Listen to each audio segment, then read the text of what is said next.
My name is Pushpinder Chowdury. I am the director of UK Asian Film Festival. I have been a founder member and it's been going for 23 years. My name is Ashvin Devasundaram. I'm senior lecturer in world cinema at Queen Mary University of London. I'm also associate director of the London edition of the UK Asian Film Festival. And over the years, I've been kind of conflating my research specialism, which is about new independent Indian cinema that's very much of the moment, a form of independent films that started around about 2010, emerged as a cohesive new genre of Indian cinema. The festival started as a women's film festival, and it was London-based. And over the years, it has grown into more feminist film festival, which is inclusive of a whole range of not only just issues, but also about equality. So we are very proud that it has grown in its content and in its thinking, as well as gone UK-wide from just being a London-based festival. The festival has championed upcoming talent, new filmmakers, films with more topical and timely content relating to gender issues, LGBTQ themes and issues, political, socio-politically attuned films, which kind of resonate with my own research.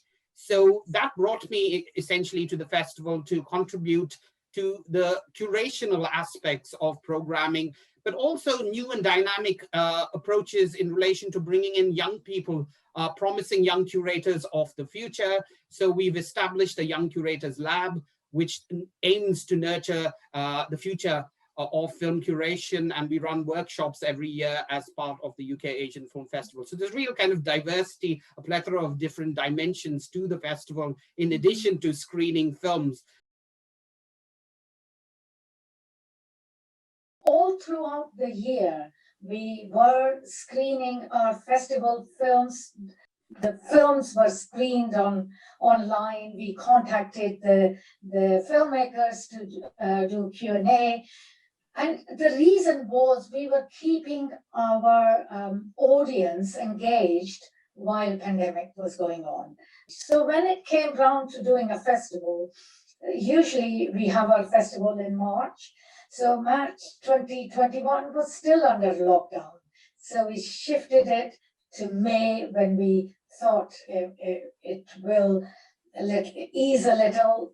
And we are offering a hybrid festival. Some screenings are in person with COVID compliance and a lot of hard work in collaboration with the venues, how we were going to screen the film and how we are going to carry out other activities which will keep the audience safe. Highlight for us as a festival is when we can screen a film which has been banned in their original country.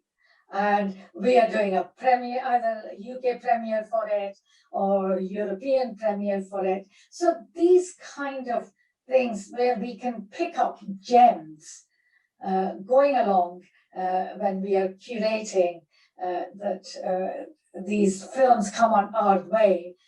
So this year is a film called Zindagi Tamasha, which is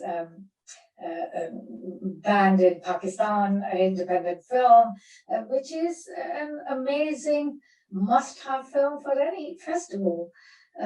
So the legacy had been right from the start when our first festival started 23 years ago.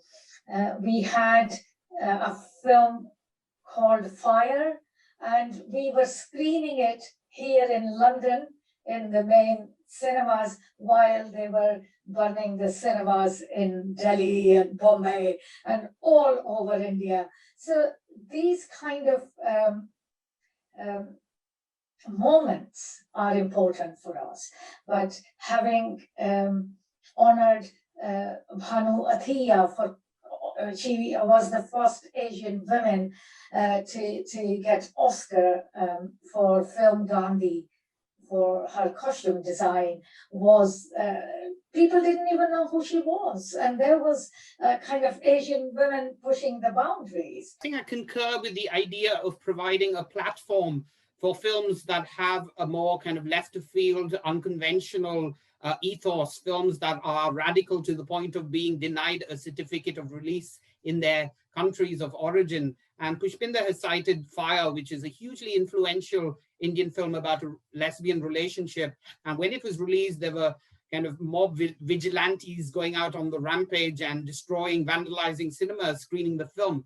But now, casting an eye back, that film has opened out, and it is such a touchstone for new independent films that broach themes related to LGBTQ lived experience. And there's a whole host of films spanning a decade from 2010 to the present moment, which have kind of, foregrounded the issues related to the LGBTQ community in India. Also, this idea of film festivals constituting a lifeline for more independently minded films that otherwise might not gain the oxygen of exhibition in the multiplex spaces or even online. So film festivals are very important. Another film that comes to mind is Lipstick Under My Burqa, which is a film, a very feminist film by Alankrita Shrivastava, which was denied initially a certificate of release by what's called the Indian Censor Board, or the CBFC, to give it its more formal name. So now we managed to gain that film for the UKAFF, UK Asian Film Festival. We had screenings, packed screenings, I must say, in Edinburgh, in London, and it galvanized so many interesting conversations. So this, I feel, is the beating heart of what UKAFF can do with new currents, new independent currents of cinema, especially in terms of showcasing films to a broader global intercultural audience and create conversations around them. So that certainly is one of the highlights for me. But it's also some of the more recent initiatives that we've run. I mentioned the Young Curators Lab, working with young curators.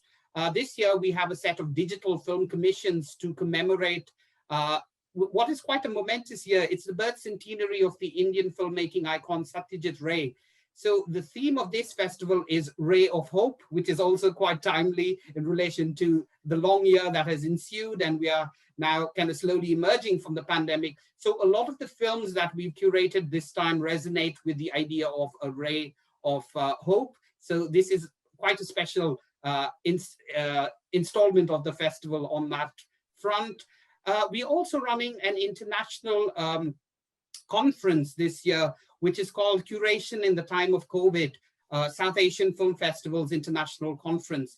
Now, the reason for this conference is primarily because of, the existential state that the film festival sector finds itself in as a result of the pandemic and lockdown. A lot of audiences have gravitated to the streaming giants, and Netflix and Amazon Prime Video has now kind of, usurped this role as a portal of access to films. So it's caused us in the film festival sector to try and think outside of the box and devise new and innovative strategies to beckon and retain our audiences, kind of bring them back. And as Pushpinder mentioned, one of these strategies is the hybrid format, so a blending of online screenings as well as in-person venue screenings. So that is certainly a legacy of the pandemic year. We're working with our own kind of streaming platform, Modern, which is providing the online service for us, Modern Films. And so the conference is one of the aims or the outcomes we hope that will emerge from this international conference, which features leading South Asian film festivals and curators, is to formulate a network of South Asian film festivals that will build a community around curation, and hopefully we'll be able to share knowledge, share resources, network, and maybe have that as an annual kind of event, part of the UKAFF every year. So there's a lot going on, too many things to mention, but that gives you kind of a brief gist, I hope.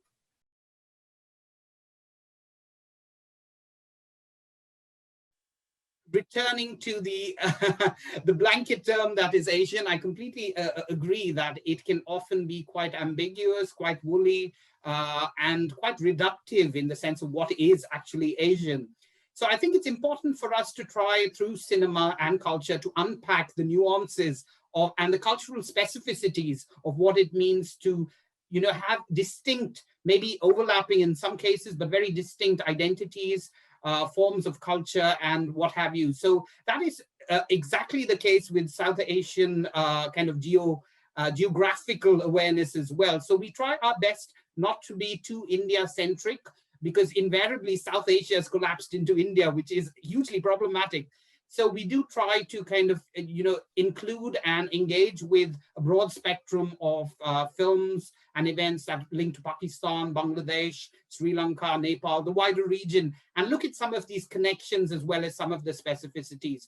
So I think as long as one is having a very collaborative and a very nuanced conversation, reflecting the differences and the similarities, and thereby showing the kind of wide spectrum that is South Asia, that I think would be a step in the direction of kind of raising more representative kind of interpretations of regional specificities. And I think the same applies to the broader regions of Asia in general. So rather than kind of collapsing it into this rather kind of stereotypical idea of what Asia can connote, to kind of unpack the layers and, you know, kind of reveal that through intercultural conversations. And a lot of that stems from the post-screening discussions that we have. So that's another aspect that we've tried a lot to do, as in back into as diverse an audience as possible, to kind of include non-Asian audiences as well, because a lot of these films then turn into primers or kind of almost educational tools, kind of opening out a window to regions of in Asia that people might not have traveled to or not have a lot of awareness of, and in that sense using cinema as a window to a diverse spectrum of culture, politics, society, music, film, and a whole kind of plethora of other dimensions. Mm-hmm. Can I just say that one of the advantages of running an independent kind of film festival is we are actually quite flexible with our boundaries. We also talk about issues that might relate to South Asian sensibilities. For example, we included an opening night film from Yemen, because the subject connected with completely connected with whole of South Asia, whole of Asia, in fact. The other thing is we also look at things in our stories, look at Indian people going to Africa and settling there. So there's interaction. So we had a story from South Africa written by an Indian and made it into a film. And it was a story about South Africans, Asians, right? And that is a completely different experience. We had a film from Malaysia, Singapore, right? So we are interested in where Indians have traveled, Asians have traveled, South Asians have traveled, and bring in the flavor of South Asia, which then organically evolved.